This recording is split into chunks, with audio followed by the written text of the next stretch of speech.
Hello students, let's see the question.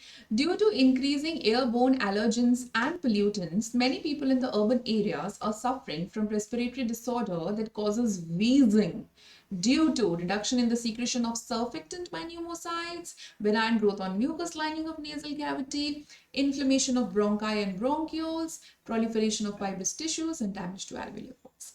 तो ये कह रहे हैं कि जैसे एलर्जी जो होती है ना, बहुत तो आजकल कितनी ज़्यादा एलर्जी हो गई है, डस्ट से एलर्जी हो रही है अर्बन एरिया में, बहुत ज़्यादा डस्ट पॉलन ग्रेन्स इन सब से, पोल्यूशन कितना ज़्यादा हो रहा है, पोल्यूशन है ना, तो ये सब जो भी एलर्जी हो रही है वो वीजिंग यानी कि ऐसे सांस लेने थोड़ी सी ना ऐसे तकलीफ सी होने लगती है। तो बेसिकली जो वीजिंग हो रही है वो किस वजह से हो रही है, तो ऑप्शन ए में दिया है reduction in the secretion of surfactant by pneumocyte.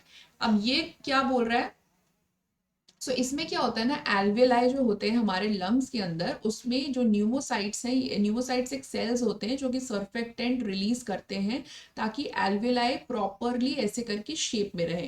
तो अगर ये सर्फेक्टेंट की कमी हो गई ना, so then there can be multiple of breathing problems हो सकती हैं। ठीक है, तो वीजिंग जो एलर्जीज की वजह से हो रहा है ना, तो एलर्जीज इसको अफेक्ट नहीं कर रहे, ऑल्दो ये भी एक डिजीज हो सकता है, मतलब एल्विलाई से रिलेटेड, बट सर्फेक्टेंट से रिलेटेड एलर्जीज से यहाँ पे नहीं हो रहा, so that is wrong option.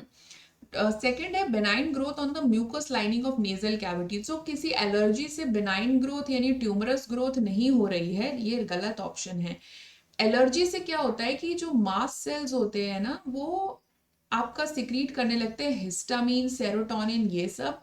Inflammation हो जाती है एलर्जी से, ठीक है, इन्फ्लामेशन हो जाती है। और इसमें क्या हो गया, जैसे ब्रोंक्यूल्स और ब्रोंकाई, जो ब्रोंक्यूल्स हैं, क्योंकि ये इन्फ्लेम्ड हो गए तो ये नैरो हो जाते हैं, एंड क्योंकि ये नैरो हो जाते हैं तो सांस लेने में तकलीफ होने लगती है।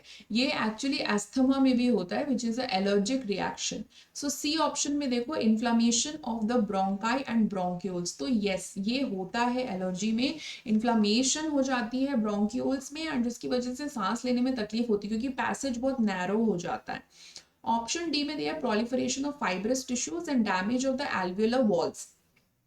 सो ये एलर्जी की वजह से नहीं हो रहा, वैसे ये मतलब हो सकता है अगर जैसे कोई ऑक्यूपेशनल डिसऑर्डर वगैरह हो तो उसमें हो सकता है, but this is not the reason for, allergy की वजह से नहीं हो रहा। ठीक है, सो यहाँ पे राइट आंसर क्या हो जाएगा, option C, inflammation of bronchi and bronchioles. All the best.